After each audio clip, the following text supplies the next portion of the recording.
So, wo sind wir denn? Wo können wir am besten aufnehmen? Vielleicht hinten, vielleicht vorne. Ist das nett, gell? Tja, wenn der jetzt Ja. Vielleicht hinten. vielleicht hier oder Ja. wo willst du sitzen? So, komm, wir gehen da hin und dann.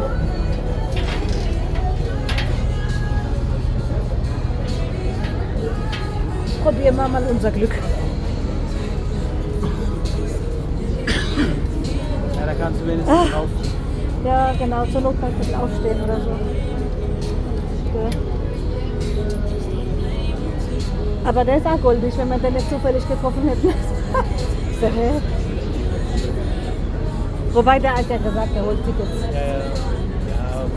Dann Auto ausfährt, wendet schon so Rennen geben. Nicht gemütlich.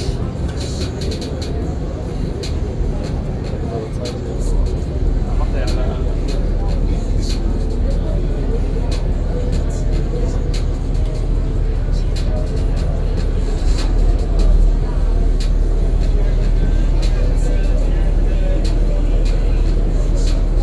Aber ich bin ja froh, dass das Wetter jetzt besser geworden ist. Ja. Heute war 40% Regen angesagt, jetzt geht's aber wieder.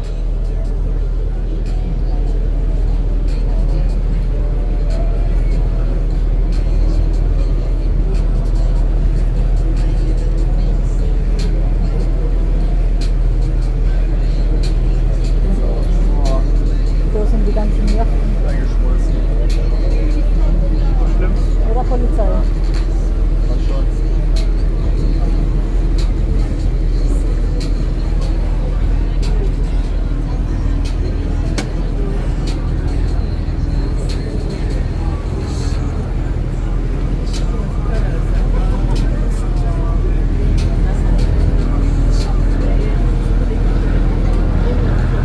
Okay, hello everybody. How y'all doing? Der redet vielleicht doch mit dem, ne? I know, that's okay. So welcome aboard everybody to our vessel, the IQ Island Queen. Today's crew consists of Captain Donald, bartender is Lunis, my name is Jorge, I'll be your narrator. So here are the following safety announcements. Okay. Please do not stand on the stairs or next to the stairs at any time during the trip. Because there's signs right there too, they say the same thing. Which answers the next question. Where can you take pictures or videos? We have 3 designated places. Your seats, these 2 windows, and the first floor. Remember, seats, windows, and first floor. In case of an emergency, we will use the life jackets. They're underneath the blue cushions in the last row of the second floor. Parents with children, we're going to ask all of you if you could please keep your children next to you until the trip is over. Children cannot walk by themselves, run around the boat, or stand upon the seats. Restrooms are downstairs in the back. This is a non-smoking vessel. Sorry, no cigarettes, no e-cigarettes, no vapes, no nothing is permitted. The garbage, please do not leave it on the floor. Please do not throw it in the water. Please pick up your garbage and throw them in the garbage cans. And finally, please keep all chairs on the second floor in the same row, direction, and position as you found them for safety, courtesy, and neatness.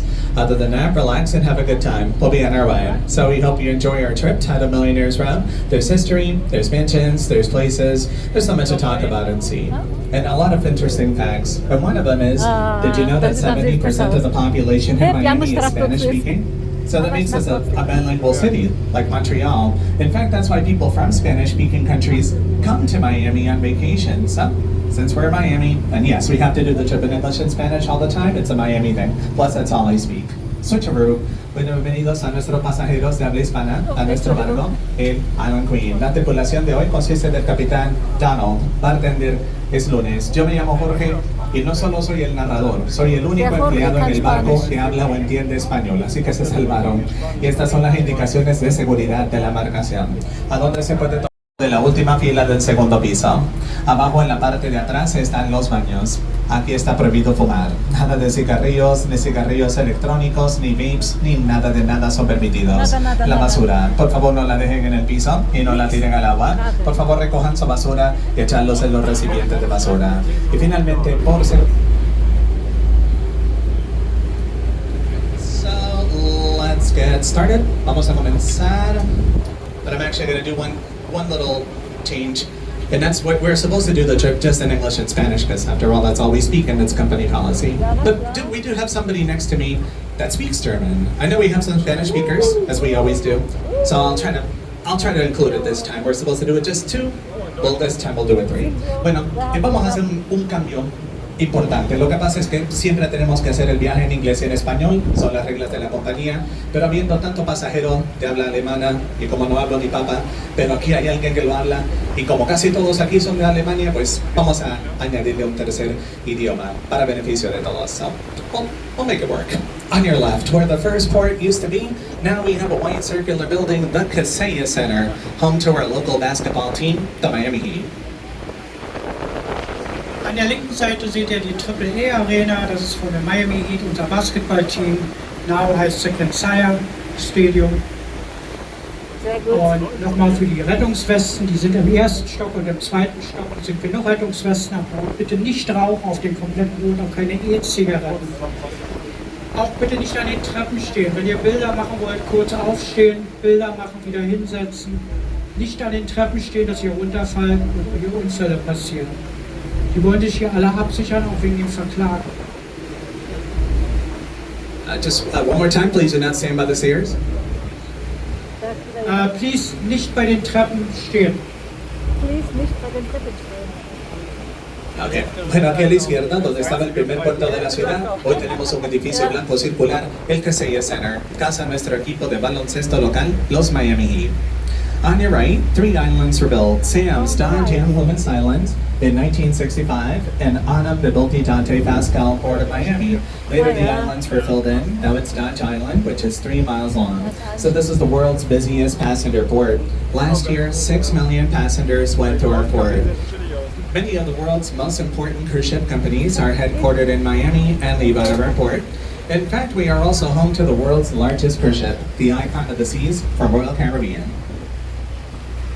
Was ich den meisten bei mir im Bus schon erzählt habe, wir werden jetzt hier den Hafen hochfahren, da seht ihr die ganzen Schiffe, euer Schiff, steht auch mein Schiff von TUI. Das ist der größte Hafen hier in Florida. Die ganze Strecke hier ist über 7 Kilometer. Nur der Hafen. So, und jetzt im Moment haben wir die Icon of the Seas, das größte Schiff hier in Florida, was wir haben, mit über 10.000 People an Bord. Über 7.500 Passagiere und 3.000 Mitarbeiter. A la derecha, 3 islas fueron construidas en 1965, las islas Sam's, Dodge y Lomas, y en ellas construyeron el puerto de Miami Dante Pascal. Luego las llenaron, ahora es la isla Dodge de 3 millas de largo. Este es el puerto de pasajeros más ocupado del mundo, y Miami es la capital mundial de los cruceros. El año pasado, 6 millones de pasajeros pasaron por el puerto. Muchas de las compañías de cruceros más importantes del mundo tienen sus oficinas en nuestra ciudad y salen de nuestro puerto. Y el crucero más grande del mundo, el Icon of the Seas de Royal Caribbean, sale de nuestro puerto cada sábado. On your right, on Watson Island, we have 3 out of 6 attractions on this side. The little white building, that's the Miami Seaplane Base. The multicolored building, that's the Miami Children's Museum. And here's the Island Gardens Marina. Wo soll das sein? Ich sehe nichts. Wir haben hier auf der linken Seite 3 schmale Gebäude, das ist diese Wasserpolizei, würden wir sagen, und die Grenzpolizei, weil wir direkt zum Osten rausfahren und die United States verlassen. Das sind die 3 schmalen Gebäude. Wir haben die großen Schiffe hier vorne zu liegen. Guck mal, mit Helikopter. Eins gehört dem Mr. Frost, da werden wir später noch was zu sagen, wer der Mann ist. Aber einige Männer werden den Namen kennen wegen der kleinen blauen Pille. A la derecha, en la isla Watson, tenemos 3 de 6 atracciones. Aquí está la marina de Island Gardens y su restaurante The Deck. El edificio multicolor es el Museo Infantil de Miami y también... Heute haben wir das Science Frost Museum, genannt nach dem Erfinder der blauen Pille. Wie gesagt, für Familien und Kindern sehr gut für Astronomie und großes Meeresaquariums-Inside. Und in diesem Building, dieses lange große mit dem Kreuz da inside, da wohnt Mrs. Beckham, der Mark Anthony, die hat Apartments in diesem Building. Aber wir sehen die Häuser auch noch von den Leuten.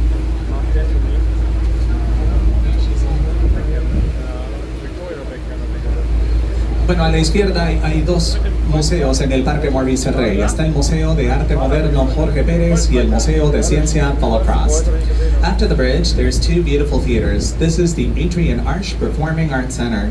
Those theaters are the James All Night Concert Hall and the Dolores and Sanford Z. Faber House. They are home to the Miami Symphony Orchestra, Florida Grand Opera, and the Miami City Ballet. An der linken Seite hinten die beiden großen Gebäude, das sind wie gesagt das Opera Center ist dahinter und dann das Arch Center ist ein Musical-Theater für Ballet und Opera und Operette. Aquí atrás hay dos hermosos teatros. Este es el Centro de Bellas Artes Adrian Arch. Los teatros son la Sala de Conciertos James All Night y la Casa de Ópera Dolores y Sanford Z. Son and that's when the first couple of islands were built in Biscayne Bay out of dirt, rocks, and sand and bay floor dredging to beautify the bay, which led to the construction of a causeway in 1920. Causeway is what we call a road that goes through many islands connected by small bridges. And the first one was the MacArthur Causeway on your right. 6 years later, a hurricane destroyed the bridge, but not the causeway. So the next couple of years, more islands and 7 more causeways were built. An der linken Seite sieht er den Causeway, Causeway, der verbindet bei Miami Beach und hier alles sind Inseln. Die werden verbunden zwischen Inseln, Brücken und Brücken und Brücken. So, die werden hier alle zusammen, ist eine mit der ältesten Brücke 1920 erbaut. Und die hat auch einen großen Hurrikan in den frühen 20er Jahren überstanden, sodass erst später die großen gebaut worden sind, dass sie nicht mehr die Brücken aufmachen müssen. La razón por qué no hay ningún puente largo en la bahía de Biscayne es que había uno, un puente de 2 millas y medio de largo, hecho de madera, construido en 1913, que unía tierra firme con la península o isla de Barrera, donde en ese tiempo lo que llamamos una calle que cruza varias islas conectada por pequeños puentes, y el primero fue la calzada MacArthur a la derecha. 6 años después, un huracán destruyó el puente, pero no la calzada, y al pasar los años se construyeron más islas y 7 calzadas más. Now on your right, once an island, here are the other 3 attractions. The restaurant with a hut, it's called Joya Beach, where they serve Mediterranean food. In the middle is a zoo called Jungle Island, where they exhibit rare and exotic jungle animals. And in the corner is... Hier an der rechten Seite haben wir dieses große Strandrestaurant mit Mediterranean Food für Familien. Du kannst das komplett buchen und Partys machen. Dann haben wir hier Jungle Island, das ist ein bisschen mehr hier ab. Das ist eigentlich, wir würden sagen, Kinderzoo. So, aber die haben auch Löwen, große Krokodile, alles dort inside mit Freizeitpark. Jungle Island hier an der rechten Seite. A la derecha, en la isla Watson, hay 3 atracciones. Pass out forms to all the passengers older than 21 that would like to participate. Once you receive it, you must fill it out completely and hand it over to her when you're done. Later during the trip, we'll announce the lucky winners of today's raffle. So go ahead, it's free to participate. Die junge Frau wird jetzt gleich rumkommen. Wenn ihr es machen möchtet, sind Formulare mit ihrem Namen, E-Mail-Adresse oder Telefonnummer ausfüllen und dann in eine Raffel, eine Lotterie. So, dann könnt ihr was gewinnen. Sie wird später wieder kommen und diese Zettel einsammeln. Aber es ist alles eine freiwillige Sache. Bien, tenemos una sorpresa para todo representante de Holidays Network Group. Ella les pasará formularios a todos los pasajeros mayores de 21 años que quieran participar. Al recibirlo, hay que llenarlo completamente. In a few minutes with more history, more places, and some mansions. In the meantime, you can sit back, relax, walk around the boat. Visit the bar. We have water, soda, juice, popcorn, beer, candy, potato chips, strawberry daiquiris, piña coladas, and margaritas. Any questions you have about the tour or the 2 cities? As the crew members, we can answer them for you. So, die Bar ist offen. Wenn ihr wollt, könnt ihr Getränke, Chips oder andere Kleinigkeiten hier kaufen. Wir haben hier auf der linken Seite noch diese flachen Häuser, die ihr seht. Alles war früher Besitz von Mr. Escobar, Paul Escobar. Hat er wie gesagt auf einem Schiff. Alles gut. Nicht mehr? Okay. Bueno, volveremos en unos minutos con más información, más historias y algunas mansiones. Entre tanto pueden sentarse, relajarse, caminar por la embarcación, visitar el bar. Tenemos agua, gaseosas, jugos, cervezas, palomas de maíz, dulces, papitas, daiquiris de fresa, piña coladas y margaritas. Y cualquier pregunta que tengan sobre el viaje o las 2 ciudades, nosotros los tripulantes se las podemos contestar. So welcome aboard. Bienvenidos. Was war mit dem Escobar jetzt? Ist oder was? Vielleicht das da? Ja.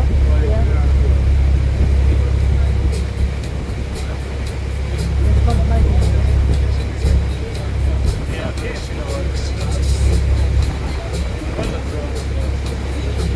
guck mal gleich noch hier. Wir haben hier alles. Nach oben gehen. Also da hinten ist alles groß. Auch alles weg. Müssen wir alle aufstehen, oder? Ja, Kabelseite.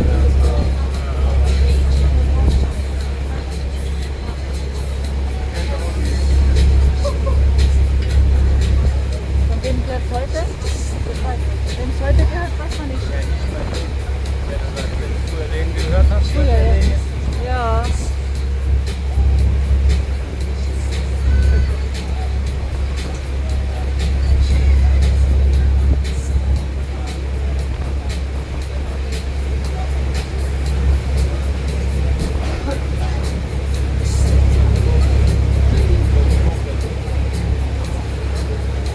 Jedenfalls nicht, auch nicht der Familie ist sowas.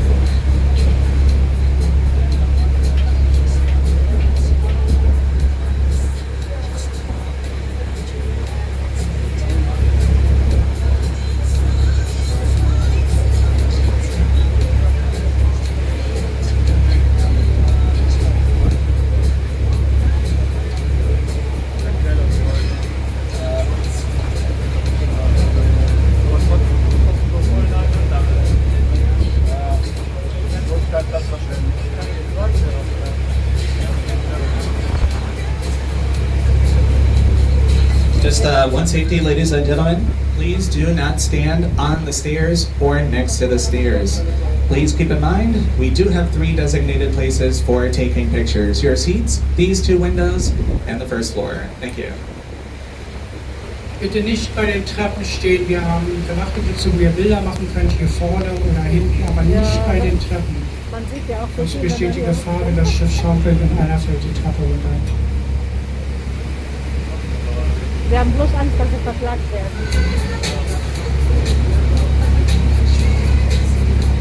Ja, das war ganz eine krasse Bilder, ne? Da hast du ein paar Millionen für und dann hast du direkt da 2 cm daneben die Nachbarn. Da kaufst du direkt beide. Wenn du was siehst, kannst du rechts aufstehen, ich nach links. Weil ich habe da noch weniger Blick. Erzählen sie ja nichts mehr. Wenn sie was erzählen, dann weißt du genau, da kommt es. Ja.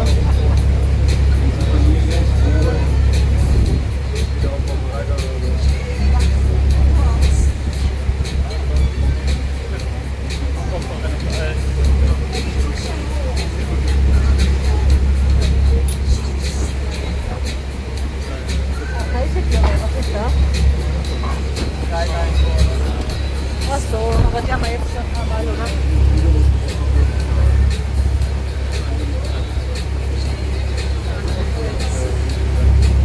Also bei den Häusern, da sieht es irgendwie so leer aus, gell? So unbewohnt. Okay, we're back quickly because our first mansion is on your left, the one with the red gorilla statue designed by Richard Delinsky, and the mansion is 3 years old, 23 million. Belongs to Dr. Jonathan Rothberg, a scientist and entrepreneur from Connecticut, whose work is in the DNA research.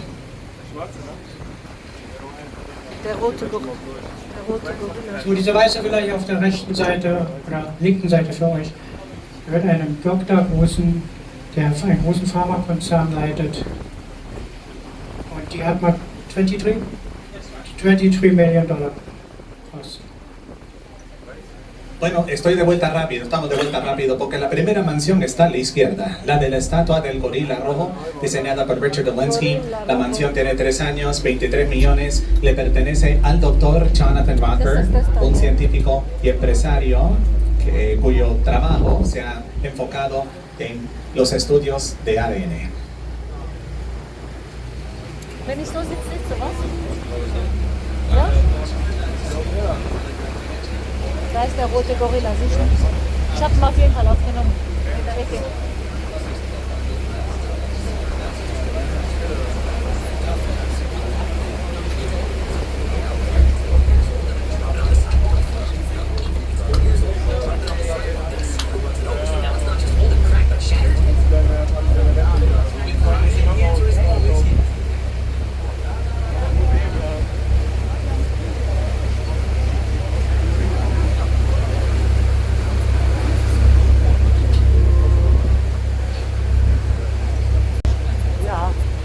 stimmt. Zwei sogar. Das stimmt. Delfine.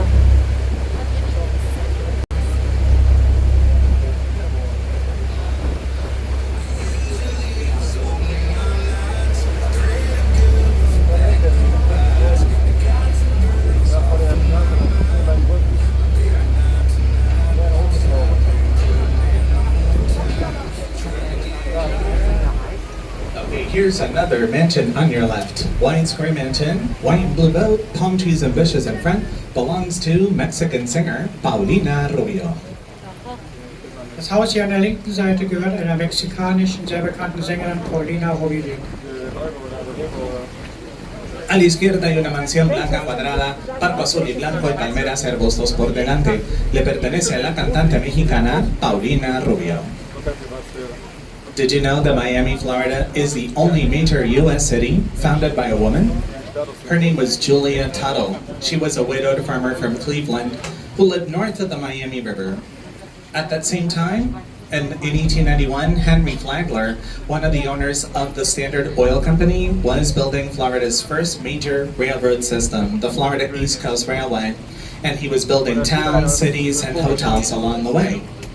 But he stopped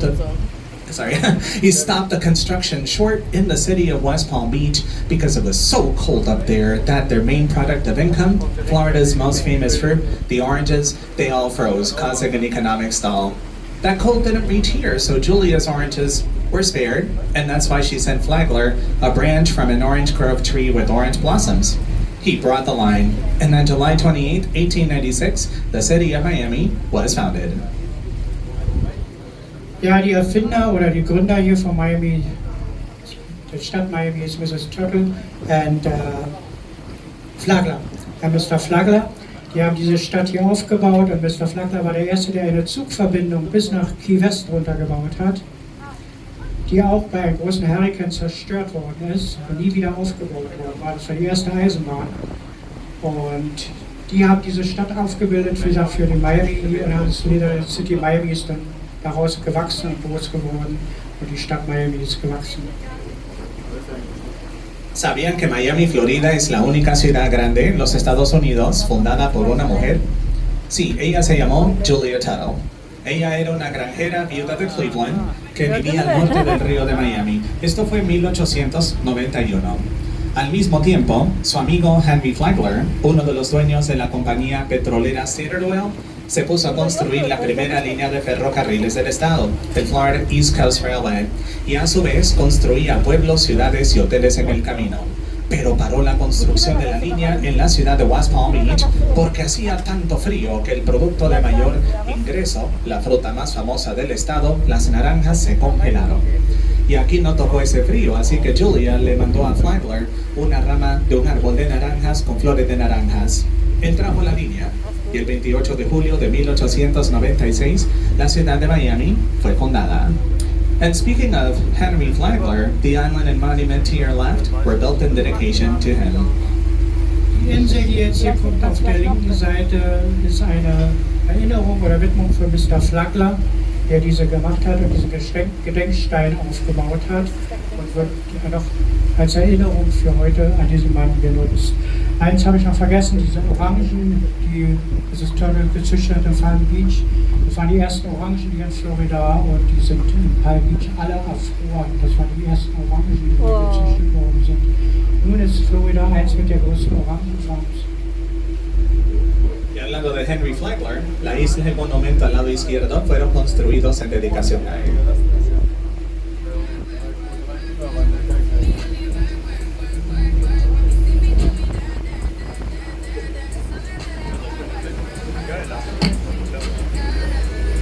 Das kommt vielleicht nochmal schön.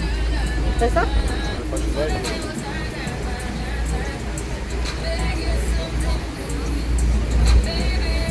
Ein Gedenkstein.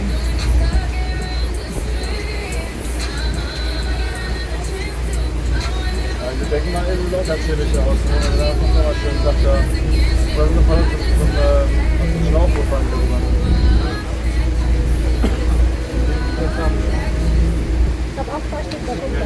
Well, here on your right, we have two mansions. One that's white with a dome. It used to belong to Puerto Rican singer Ricky Martin at the end of the 90s. After this, after selling it, he moved a few miles north to North Bay Road. He sold that mansion too. Today he lives between Los Angeles and Puerto Rico. Was ist das jetzt? Das weiße Gebäude hier mit dieser Kuppel oben drauf hat mal Ricky Martin gehört. Er hat es 1990 verkauft und ist weiter in die nördliche Zone gezogen. Vielleicht sehen wir es von A la hinten. derecha hay dos mansiones. Una que es blanca con bóveda era la mansión del cantante puertorriqueño Ricky Martin al final de los 90s. Después de venderla, se mudó a North Bay Road, a unas millas al norte de aquí. Vendió la mansión también. Ahora vive entre Los Ángeles y Puerto Rico. And the next mansion belongs to George Wallner, a Hungarian businessman. In 1978, in Australia, he founded Hypercom, which was the world's leading manufacturer of credit card reading terminals, which is now owned by its rival company, Verifone. Today, he's president of Atlantatech, a boat technology company. Das nächste Gebäude gehört George Wallner, ist ein ungarischer Businessman und er war einer mit der Gründer, der die Kreditkartenabrechnung und die Kreditkartenmaschinen mit erfunden hat, unter anderem auch jetzt PayPal. La próxima mansión le pertenece a George Wallner, un empresario húngaro. En 1978, en Australia, él fundó la compañía Hypercom, que era el principal productor de terminales que leen tarjetas de crédito y que ahora le pertenece a su compañía rival Verifone. Hoy es presidente de la compañía de tecnología para barcos Atlantatech.